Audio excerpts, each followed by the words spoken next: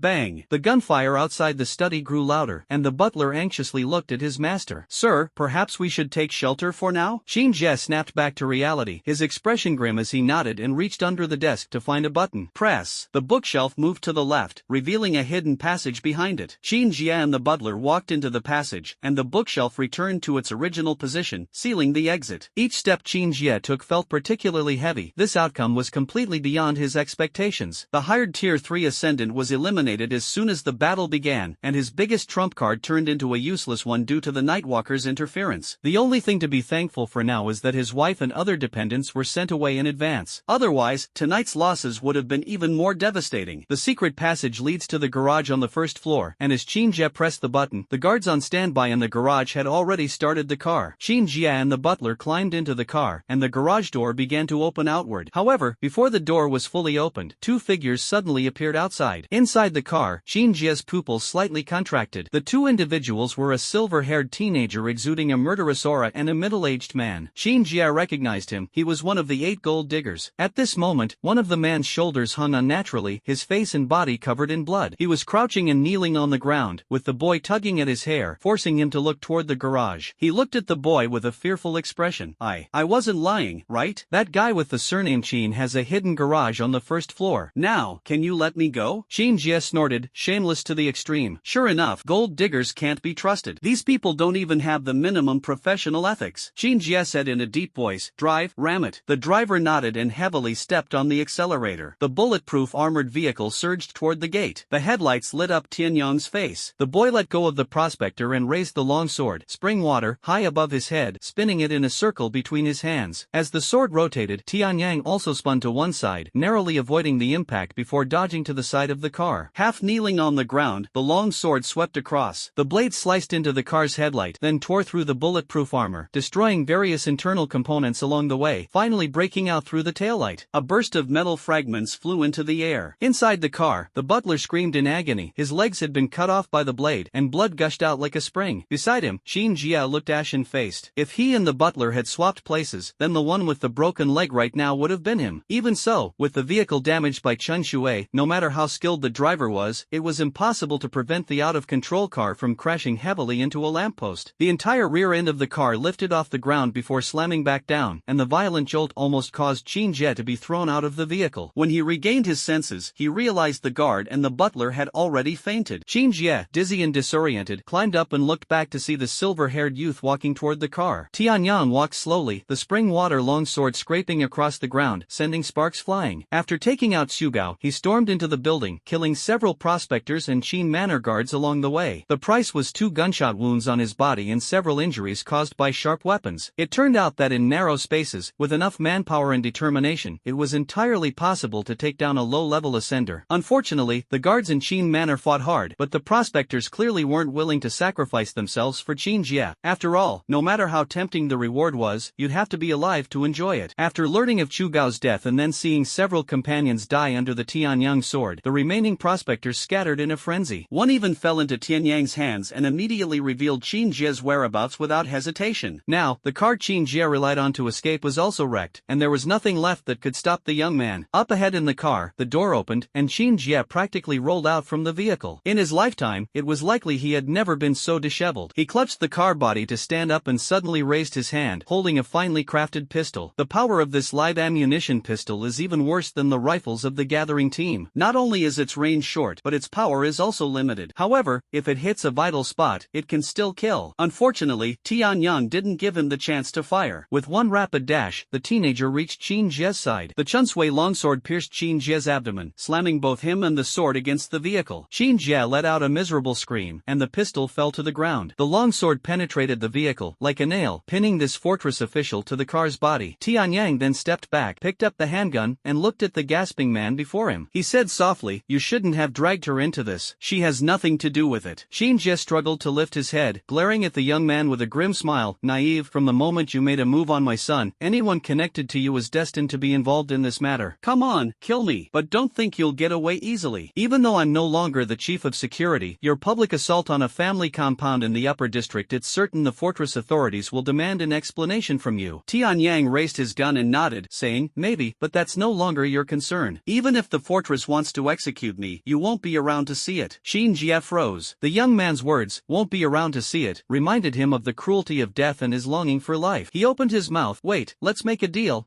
Bang! That delicate pistol had a similarly subtle gunshot sound, and its recoil was mild. However, when the bullet struck Qin Jie's forehead, it still carried the power to claim a life. The impact caused Qin Jie's head to jerk backward, slamming heavily against the car body before slowly drooping down. At that moment, he suddenly remembered the words of the night walker officer when his son's corpse was delivered: "Do not seek revenge." He had originally thought it was just a threat. It seems that the officer was reminding him that it would be best to end this matter here. Unfortunately, he didn't realize it. Consciousness sank into a dark void. Trade? I won't use my closest kin for a trade. The handgun was thrown to the ground. Tianyang walked over, pressed his hand lightly against Qin Jie's carotid artery, and after confirming his death, the young man pulled out the long sword. Losing the support of the long sword, Qin Jie's corpse slowly slid down, leaving a thick trail of blood on the vehicle's body. Tianyang turned back to glance at the Qin family's house. This house would still stand tomorrow, but its owner would no longer be the Qin family. Sheathing the long sword, Tianyang climbed over the wall, retrieved the rifle Chu Gao had damaged, and headed toward the previous square. The long street was silent all the way. Despite such a big commotion, the nearby families actually turned a blind eye. Not only did they refrain from stepping in to intervene, they didn't even glance at the Qin manor. This indicates either the Qin family has offended many, leaving no one willing to lend a hand, or it is because of the intervention of the Nightwalker that made all the families play the part of blind and deaf. Tianyang leaned more toward the latter. But if that's the case, he gave a wry smile. Seems like I owe quite a big favor. At the small plaza, Tianyang retrieved the electromagnetic motorcycle and drove away. After driving for a while, he saw from afar that a medical vehicle was parked by the roadside. Next to the vehicle, Hanshu was leaning against its side, smoking, while Tsangdu paced back and forth nearby. Hearing the sound of the motorcycle, both of them looked toward Tianyang. The young man slowed down and finally parked the motorcycle nearby. Hanshu glanced at him and opened the car door without saying a word. "Get in." Tianyang didn't resist, obediently getting out of the car. He held Chunchue in his hands and returned it to Tsangdu. "This is a fine sword." Tsangdu lightly snorted through his nose. Of course. He took spring water and threw Kaiti's knife to Tianyang. His ponytail flicked, and he turned to leave. Tianyang held the knife and suddenly felt that this guy didn't seem so annoying after all. "Hurry up, get your ass in the car. Damn it, because of your mess, I'm completely worn out tonight. Otherwise, by now I'd already be rolling in bed with a beauty." Hanshu urged impatiently. Tianyang hastily scrambled into the medical vehicle, fearing that if he moved any slower, Hanshu would take matters into his own hands. The next day, the command hall of the fortress military headquarters. Recorder Chang Xin was trembling at his post. Today, when he heard there was going to be an emergency meeting, he had a bad feeling. Sure enough, besides the storm's female general, there was Minister Wade from the strategy department, Commander Chu Yen of the Nightwalkers, and Commander Chao Gang of the Iron Wall. These influential figures, who hold major power and rank second in the fortress hierarchy, had arrived again. Not long ago, these big shots had just held a meeting. It's only been a few days, and they're here again. The recorder glanced toward the door, wishing more than anything to walk out through it right now. Bang! A fist slammed onto the table. The old minister of the strategy department stood up, angrily pointing at the commander of the Night Stalkers and shouted, "Chu Yen, aren't you going to explain this to us? Last night, a Night Stalker's second lieutenant blatantly attacked a family base in the upper district. Is this disregarding the fortress's laws?" The old commander, wearing a mechanical arm, poked his ear and even blew on his finger before lazily responding, "Old Wade, are you feeling restless lately? It's just a private conflict. Did you really need to convene an emergency meeting for this? Private conflict?" Old Wade roared like an angry old lion. "This is an open provocation against the fortress's laws. Chu Yen, if the fortress cannot protect the rights of the families, will they still risk their lives for the fortress?" Chu Yen glanced at him, "But the rules of the fortress state that ascenders and their families should also be protected. And what's the reality? The reality is that Qin guy ignored our warnings. Using his despicable methods, he threw the mother of my lieutenant into the black mine, ultimately causing her death. I don't think there's anything wrong with that lieutenant seeking justice for this." Old Wade blew his beard in anger and turned to the Iron Wall commander on the other side. Chao Gang, look at this old man. Truly, the older he gets, the less reasonable he becomes. Even if that Qin guy caused someone's death, it must go through formal procedures. If everyone acted like your Nightwalkers and settled personal grudges in their own way, how could the fortress's rules be upheld? Xu Yan spread his hands. Well, it's already done anyway, so what do you propose now? Old Wade leaned forward with both hands, saying, hand over that lieutenant. He must be severely punished. Xu Yan said straightforwardly, not possible. The old minister jumped up. Xu Yan, don't go too far. You Nightwalkers are getting a bit too arrogant. Sky Tower Fortress is not a place where you can act recklessly. Xu Yan stood up and confronted the old Wade head to head. Old man, let me correct you, this is not recklessness. Before you start blaming anyone, why don't you investigate what the Qin family has been up to? Ask yourself honestly, during all the explorations in the reverse realm, when have we not been the ones at the forefront? We're risking our lives on the front lines, only to find our families being schemed against in the rear. How would you feel? You're absolutely right. We could go through the proper procedures, but we're not doing that, because this time, some people have already crossed our bottom line, and there are others who have been comfortable in the rear for far too long, so long that they've already forgotten just why they can sit in their offices every day enjoying life, even having spare time to scheme against others. Exactly who gave them such a life? The achievements we've gained through blood and sacrifice are not for them to use to calculate and scheme against us. If they've forgotten this, then I think it's necessary to remind them. Old Wade stared directly into Xu Yan's eyes. Are you talking about me? Xu Yan's gaze did not waver. Who I mean, those who should understand will understand. The gazes of the two elderly men almost sparked in the air when the sound of footsteps echoed. The Storm General walked through the door, glanced at the two elderly men, and said, the City Lord has made a decision. This matter ends here. The Nightwalkers will not be held accountable. However, their budget for the coming year will be reduced by 15% as a form of punishment. The results will be officially announced shortly. That's it. After finishing, the general turned and left through the door. Xu Yan smiled, then put on his coat. I have something to do. I'll leave now. After the old man left the command hall, Old Wade pointed at the recorder. You, get out. The recorder ran quickly and thoughtfully closed the door, leaving only the old minister and the commander of Iron Wall in the command hall. Only then did Old Wade shout, Chao Gang, look at this. Even the City Lord is protecting them. If this continues, the Nightwalkers will definitely become lawless. The commander of Iron Wall said indifferently, Minister Wade, please watch your words. I believe the City Lord must have his considerations for making such a decision. Old Wade nodded and said, I admit that I misspoke, but don't you think the Nightwalkers have too much power? Today they attacked a family residence in the upper city, but what about tomorrow? Who knows what else they might do? Chao Gang adjusted his white gloves and said calmly, in the end, Minister Wade wants to use this event to suppress the Nightwalkers as a means to push forward your reform plan to reduce the rights of the Ascenders, isn't that right?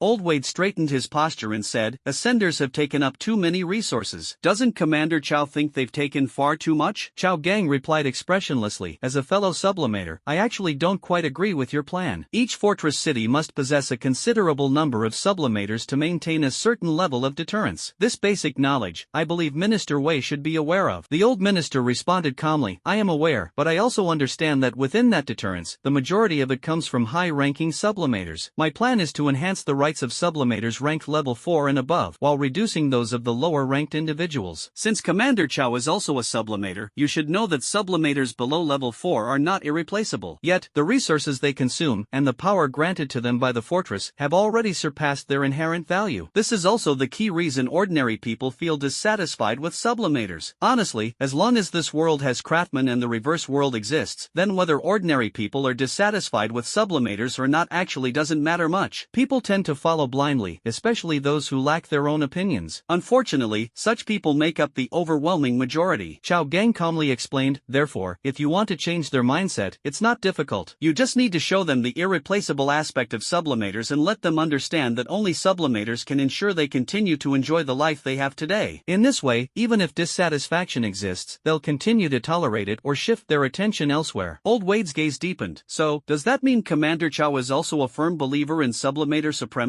Chao Gang's lips curved slightly, revealing a faint smile. I'm just stating a fact regarding your opinion, Minister. I neither agree nor disagree. However, the arrogance of the Nightwalkers does need to be suppressed. They've already started meddling in the internal affairs of our city guard system, which is quite inappropriate. Old Wade's eyes suddenly brightened vividly. Commander Chao, what do you mean? Chao Gang stood up and tidied his clothes. Later, I will visit the minister's residence. Then, we can have a proper discussion. Old Wade rose and said, you are most welcome. Then I'll take my leave? The commander of the Iron Wall Corps nodded slightly and left the command hall. After he left, Old Wade snorted. That Chow guy is the city lord's trusted aide. If he also intends to suppress the Nightwalkers, then does this mean? Chu Yan, it seems your happiness won't last for many days. Outside the command hall, as soon as Chow Gang stepped out, a middle-aged man in his early 40s approached him. This man was also dressed in the dark teal uniform of the Iron Wall Corps, with a golden shield emblem on his chest. He wasn't that old, but strands of gray were already visible in his black hair, and there was an X-shaped scar on his left cheek. Did you get the information on that Night Stalker's second lieutenant? Chow Gang asked casually. It's all here, but last night, the surveillance footage of the Qin family residence. Chow Gang paused. What? Someone intervened? When I went to retrieve the documents this morning, I was told that the confidentiality level of the relevant images had been set to the highest level. Chow Gang paused for a moment, his brows slightly furrowed, then shifted the topic. Dong Fong, you were transferred from the Night Walker unit. What kind of person do you think Commander Chu Yen is? Without hesitation, the man named Dong Fong answered. Commander Chu Yen is very strict with his subordinates, but he is also extremely protective of them. In this regard, Commander Chow, you probably know that very well. 17 years ago, during that incident involving the Su family, didn't Commander Chu Yen fall out with the other generals because of this? Yes, not long after that incident, you were transferred under my command. Chow Gang walked with his hands behind his back. Chu Yen is indeed very protective. He dared to have a major fallout with us back then, so it's not surprising that today, for the sake of a lieutenant, he almost took action to beat up Old Wade. Wouldn't you say so? Dong Fong smiled without answering. When he woke up, Tianyang saw the snow-white ceiling, gathered his thoughts, and remembered that he was in the medical center. After being put on the medical vehicle by Hanshu last night, he was sent straight to the medical center. The person in charge of his examination was Dr. Luo Shan, who placed him into an intelligent surgical pod to treat his wounds. It was in the middle of the night when he was finally transferred to a regular ward. Currently, his injuries are basically stable. What's more troublesome is the slash on his waist from Chu Gao. This wound will require at least a week of rest, but Luo Shan mentioned that when Sun arrives in the morning to treat him, he could be discharged in at most 3 days. Thinking of Sun, Tianyang suddenly recalled missing their appointment last night and decided that when he saw the girl later, he should apologize. At this moment, a thought crossed his mind. There seemed to be some changes in his rank information. A thought arises, and some information automatically emerges in the mind. Rank 1, Assassin. Abilities, Weakness Detection, 1/instant kill. Sublimation Progress, 61%. Sublimation Nodes, 1. Next rank, Obliterator. The young man suddenly sat up on the hospital bed, but the movement was too abrupt, pulling the wound on his waist, and he quickly lay back down again. The sublimation progress has increased again, and this time, it has risen by a whole 21%. This data finally confirms one of Tianyang's theories. The Avenger class seems to significantly boost sublimation progress with each act of revenge completed. Of course, part of this includes the contribution made by a level 3 sublimator. In addition, another sublimation node has appeared in the class information. What could this be? Sublimation nodes are star essence crystals randomly produced during the sublimation of life. These can be allocated to the realms of the mind, physical strength, or intellect, significantly enhancing one of these areas. This stream of information quietly flowed through Tianyang's mind like gentle water. The young man was momentarily stunned. The distinction between a sublimator and an ordinary person largely lies in star essence. This energy, awakened after coming into contact with the star marrow pillar, fills the body of a sublimator. They grant ascenders various rank abilities while constantly transforming the bodies of ascenders. From organs to hair, from genes to cells, from within to without, enabling life forms to continually ascend. But Tianyang didn't expect that during the ascension process, star essence would randomly be generated and could be allocated to 3 different domains. Due to the randomness of ascension nodes, in other words, even if 2 ascenders of the same rank have identical external conditions. However, it's obvious that the side possessing sublimation nodes and deploying them in larger quantities will definitely have an advantage. But what exactly can be enhanced in these 3 domains? While pondering this question, no corresponding information came to mind. Tianyang thought for a moment and decided to keep this sublimation node for now. It's not too late to think about deployment after understanding the benefits of strengthening heart, body, and mind in these 3 domains. Bang! The door of the ward was suddenly pushed open, and a figure slipped in. It was Han Shu. He saw Tianyang sitting on the bed and exclaimed in surprise, "You're awake, you brat. Damn, I have to say, you really have some incredible luck." Tianyang looked utterly confused. Han Shu pulled over a chair and plopped down beside the hospital bed. "Just got the news the fortress won't hold you accountable for what you did last night. However, for the next year, the entire Nightwalkers unit will have a 15% budget cut. So brace yourself. I'm guessing quite a few people will be taking out their anger on you because of this." Tianyang replied with a bitter smile, "There's nothing I can do about it. After all, it's my fault everyone got dragged into this." Han Shu snorted, "At least you understand. Thanks to you, I'll be drinking drinking fewer bottles of good liquor this year. And by the way, we've reviewed the footage of your assault on the Qin estate last night. You actually managed to trick Chu Gao into exposing the sniper position. Clever move indeed. A rank 3 sniper master is no ordinary opponent. Luckily, you didn't give him a chance to showcase his skills, otherwise, I'd be visiting you in the morgue right now. Captain, are you praising me or mocking me? Han Shu habitually took out a pack of cigarettes from his pocket, then glanced at the no smoking sign on the wall and helplessly put the cigarettes back. In any case, this matter with the Qin family ends here. However, this incident serves as a lesson for some clueless people, saving them from thinking that holding a petty official position gives them free rein to act as they please. The Nightwalkers are not to be trifled with by just anyone. Oh, right, this is for you. Han Shu took a key out of his pocket and tossed it into Tian Yang's hand. Your apartment application has been approved. Here's the key. The address should have been sent to your communicator. Once you're discharged, you can move in any time. Also, about your mother, her medical examination has been completed. According to the report, she was injured in the dark mine, didn't receive treatment afterward, and was subjected to abusive punishment by the foreman. Tian Yang's breathing immediately became heavy. Han Shu glanced at him and continued, this matter is already being dealt with. Just as I arrived, the person in charge of the mine and several higher-ups had already been taken in by Iron Wall. I also heard some news the dark mine and factories in the lower city are set to undergo rectification. From now on, workers and prisoners must receive timely medical treatment after injuries. Additionally, the fortress will increase monitoring efforts to ensure such incidents won't happen again. Besides, your mother's body is now preserved in the morgue of the medical center. Once you can get out of bed, you can go see her. The commander has already applied for a burial plot for you in the fortress cemetery. When the time comes, you can bury her there. Tian Yang nodded. Thank you. Han Shu heavily patted his shoulder. Are you okay? It would be a lie to say I'm fine. Tian Yang raised his head. But I can get through this. Han Shu burst into laughter. Tian Yang thought of the matter regarding the Ascension node. By the way, Captain Han, I have a question I'd like to consult you about. Han Shu laughed heartily and said, what is it? Have you taken a fancy to some girl? If it's emotional advice you're seeking, you've come to the right person. I can confidently say I'm quite experienced in this area. Tian Yang's mouth twitched slightly and was just about to ask when the door to the ward opened. Someone outside asked, excuse me, is the Nightwalker's second lieutenant? Oh, isn't this Captain Han Shu? Looks like I don't need to ask, I've found the right place. A middle-aged man in his 50s walked in, his body straight as a javelin. He was wearing a dark teal uniform, with intricate golden patterns on the epaulets and a dark gold shield-shaped badge on his chest, all of which unmistakably indicated that this man, whose face was lit up with a gentle smile, was, in fact, a high-ranking figure. Han Shu saw his appearance clearly, his expression changed, and he stood up. He opened his mouth to speak, but upon seeing the man wave his hand, Han Shu had no choice but to swallow back the words that were about to leave his lips. This was the first time Tian Yang saw Han Shu being so obedient, and he couldn't help but take a few extra glances at the middle-aged man in front of him. The other person also looked at Tian Yang, a true hero at such a young age. I didn't expect you to be so young. Impressive, daring to charge into the Qin residence alone. You're courageous. Come, Dong Feng. A man in his 40s with scars on his face walked over and placed a gift box on the cabinet next to the hospital bed. Just happened to be here visiting an old friend. Heard you were around, so I came to check on you. The middle-aged man wearing white gloves smiled and patted Tian Yang on the shoulder. Take care and recover well. In the future, make sure you perform admirably. We're getting old, and the fortress's future will rely on you young people to uphold it. He then nodded gently at Han Shu before departing the ward with his subordinates. It wasn't until he left that Tian Yang turned to Han Shu. Captain, who is he? Can Gang. Han Shu said softly. The commander of the Iron Fortress defense system. Why would he come here? This isn't right. I need to find that Ling guy. Can Gang definitely wouldn't visit a second lieutenant without a reason. He dropped this sentence and ran out of the hospital room. As a result, it seemed like he bumped into someone outside, and a delicate cry echoed into the room. Then, Luo Shan's voice was heard. Han, can you act your age and watch where you're walking? Han Shu laughed heartily and said, I didn't bump into you, so why are you so anxious? Are you alright, young lady? Here to visit your boyfriend? Han, Captain Han, what nonsense are you talking about? This was Sun's voice. Han Shu chuckled awkwardly. You young people are just too thin-skinned. When you reach my age, you'll understand that life is about enjoying it while you can. If you meet someone who pleases your palate and catches your eye, why complicate things? A few drinks in the evening, and then you share a bed. Simple as that. Han Shu, get out of here right now. Stop corrupting Sun. Alright,